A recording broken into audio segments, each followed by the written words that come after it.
नमस्कार. आज मी प्राध्यापक MP पाटील सरांच्या महाकाव्य काव्य समजलेलं उमजलेलं या पुस्तकातील शिरोडकरची 4 कविमुलं या प्रकरणाच्या मी पाडलेल्या 4 भागांपैकी दुसरा भाग वाचतो. बाळच्या कवितेच्या रूपाबद्दल थोडं वेगळं सांगण्यासारखं. 1. जमिनीवर चालता येत नाही म्हणून त्याने आभाळाची वेगळी वाट निर्माण केली. काव्य कविता हीच त्याची आभाळ वाट. देहाच्या अपंगत्वामुळे पृथ्वीचा जमिनीचा आधार तुटला म्हणून त्याचे कविमन जीवनाचा शोध आभाळ वाटांनी घेऊ लागले. पृथ्वीवरील जमिनीची सीमा जिथे संपते तिथे समुद्र, क्षितिज, आकाश, सूर्य, चंद्र, नक्षत्रे, ऊन, प्रकाश, काळोख, चांदणे, इंद्रधनुष्य, उल्का, आभाळातील रंग, आभाळात उडणारी पाखरे त्याच्या प्रतिभेला दिसू लागतात आणि मग बव्हंशी याच आभाळ प्रतिमा त्याच्या कवितेत भाव आविष्कारासाठी येऊ लागतात. रात्र स्वच्छ चांदण्यांची, एकाकी उल्कापातांची, मनाचे चैतन्य पाखरू भरारू दे त्या तळपत्या सूर्याच्या दिशेने. कशी वेळ चंद्रभूल स्पर्शात हिरवळे, तुझ्या गौर हातातून सांडली लक्ष नक्षत्र. मनातल्या भूपाळीत झंकारली चांद्रभूल, तुझ्या डोळ्यातला चंद्र मज मंतरून गेला. झाड मध्यान्नीच्या लख उन्हात सूर्यसुक्त म्हणणारी, वेदनांचा लाल बुंद पळस चैत्रातल्या उन्हातला. 2. प्रतिभास्पर्शित काही विशेषणे जमिनीपासून दूरची आभाळ वाटेकडली. उदाहरणार्थ क्षितिज सोनतांबडे, मनातील कलकलणारे आभाळ, धगधगणारे क्षितिज, सांज कोवळे मन, रंग वेडी सांज, आयुष्य इंद्रधनु समा झोकदार, दुःखाळ दर्या, दुःखाचा चारुचंद्र, मधुर चंद्रशीळ इत्यादी. 3. आभाळ वाटेवरून चालणारी बाळची प्रतिभा कधीतरी खाली उतरून वेगळ्या भूमिस्पर्शित प्रतिमांतून बोलणारच ना. हिरव्या बोलीत बोलणारे कवितांचे ते गर्भरेशमी दिवस. शब्द ओले मोरपंखी, तू लावण्य राधा श्वेत राधा. एक आठवण मोरपिशी गर्भरेशमी कृष्ण सावळी. ओठांवर एकच मंत्र, दुःखम शरणम गच्छामी. असं थोडा उपहास उपरोधाचा मंत्रही. 4. ही कविता जेव्हा निसर्ग सौंदर्याच्या मिठीत जाते तेव्हा ती लयतालाच्या यमप्रासाच्या झुल्यावर झोके घेऊ लागते. ही गाणारी संध्याकाळ माडांच्या छायेत झावळलेली, झाडांच्या पानात पालवलेली, फुलांच्या गंधात दरवळणारी, गवताच्या पात्यात हिरवळणारी, वासांची फुलपाखर पाखरलेली. 5. त्याच्या दुःखाची 18 पर्वे अनेक मिथक प्रतिमांनी भरून गेलेली. राम सीता, लक्ष्मण उर्मिला, कुंती द्रौपदी, अहिल्या सावित्री, कर्ण अश्वत्थामा, द्रोण एकलव्य आणि कृष्ण राधा ही सर्व मिथिक युगुले त्यांच्या व्यास वाल्मिकी या निर्मात्यांसहितची. कवीला या मिथक प्रतिमा अस्वस्थ करीत असतात. त्यांची जातकुळी वेगळी पण कुणा ना कुणाच्या दुःखाशी यांचं नातं जुळत गेलेलं. ते जुळलेलं नातं सांगत कवीच्या दुःखाळ दर्यात त्या येत राहतात. मी विव्हळ असतो अश्वत्थामासारखा.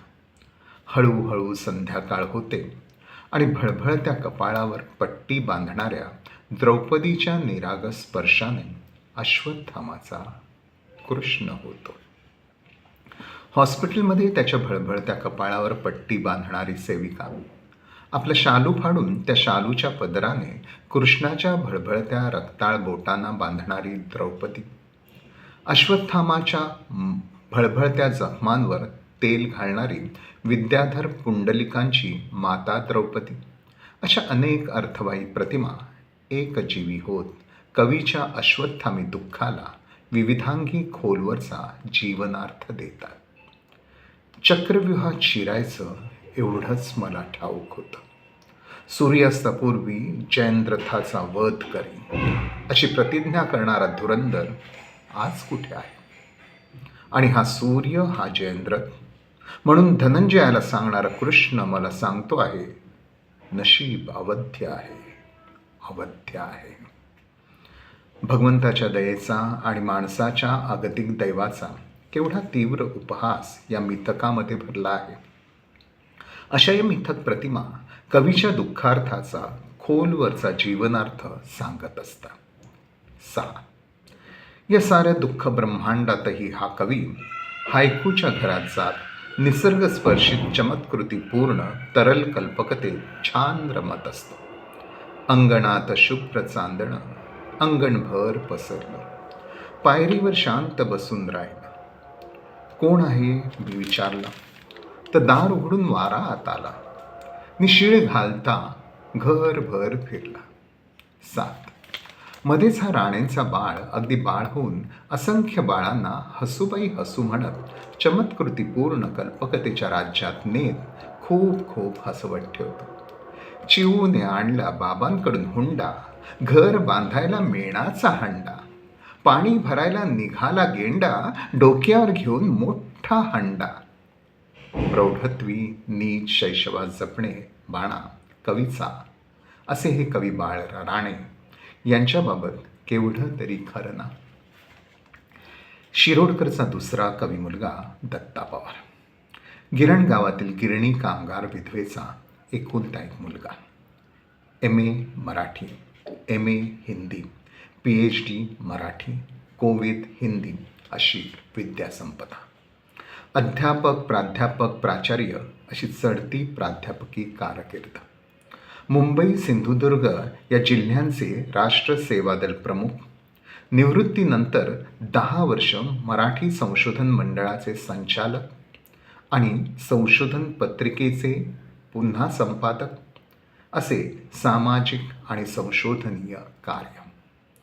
या सर्वांचा संस्कार त्याची कादंबरी, ललितलेख संग्रह आणि संशोधकीय प्रबंध या 3 ग्रंथांवर झाला आणि त्याच्या कवितेवर तर विशेषच.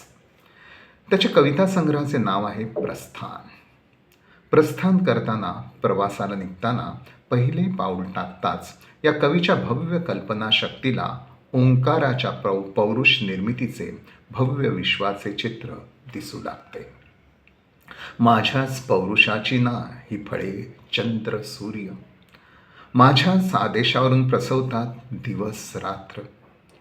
प्रसव वेदना भोगत आहे आकाश विचित्र, मीच तो ओंकार करणारा पृथ्वीला स्तनपान, माझ्याच धमन्यांतून वाहतो जीवनरस प्रबत्त.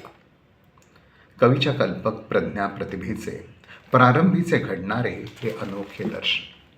पण लागलीच या कवीची कविता पारंपरिक प्रतिमांतून लयतालाच्या छंदात नाविन्यपूर्ण कल्पकतेच्या स्पर्शाने अशीच नाचत नाचत येते. घनछंद बरसते माझ्या वसुधातली, इवले इवले दहिवर बिलवर लखाक पुष्पावरी. कोण सुंदरी अवचित येते माझ्या मनमंदिरी, कशी चमकते घनतिमरीही सप्तरंगी यामिनी. लेऊनी कुंडल मोर पिसाचे लक्ष लक्ष दामिनी, निर्झर निर्झर गाणी गाती नुपुर बांधती पदी. कांचन मृग हे चौखूर पळती नादांच्या या तृणी, अनंगरंगी फुले विहरली मधुर गंध पर्वणी. रम्य उभी ही कविता सविता तेजाच्या तरुतली. बहुसंख्य मराठी रोमॅन्टिक कवितांच्या उद्यानात फुलणाऱ्या प्रतिमांची येथेही उधळणच. परंतु तेजाच्या तरुतली उभी राहत असलेली ही कविता सविता त्याच्या प्रवासात कोणत्या विश्वाचे दर्शन घडवते? भविष्याच्या वाटेवर संदर्भ शोधित मन दुभंगून गेले सूर्यास्तान. दुभंगलेपणाच्या या विश्वात त्याला दिसते ध्येयांची, स्वप्नांची धूळधाण, प्रेमाची, विश्वासाची वंचना, मूल्यांचा अधप्पात आणि माणुसकीचे मरण. प्रस्थान केल्यानंतर, प्रवासाला निघाल्यानंतर सर्व प्रवासभर असंच जे ठायी ठायी दिसतं ते याच्या साऱ्या कवितांवर पसरलेलं असतं. इथल्या उंदरांनी कुरतडलेल्या जगात माणूस नावाचा प्राणी हरवला आहे. भोवळणाऱ्या वासनेत कलिंग होऊन पेट घेत रात्रीचे एक नृत्य. वासनेच्या पिपाणीत वारा फुंकून असं का करतात विवस्त्र रक्तातील तांबड्या पेशींना? मूर्तीचे रंग का कोळपले? बुब्बुळातून हे डांबर कशाला ठिबकते? गर्दीच्या ब्रह्मांडाला थोपवण्याचे सामर्थ्य झडलेल्या आत्म्याला कुठे होते? या भयान ब्रह्मांडाकडे गंभीरतेनं बघता बघता तो उपहास वृत्तीने बघू लागतो. वरातीमधला घोडा कुठल्या तरी अश्वमेध यज्ञात मरून पडतो. अर्थ उरला नाही शब्दांना. परवाच नाही का रद्दीवाल्याने विकत घेतली तुकारामाची गाथा? माणसे भेटली आंधळी, तारांगण न पाहिलेली. ती चालत होती खेकड्यांसारखी डेंगे उभारून.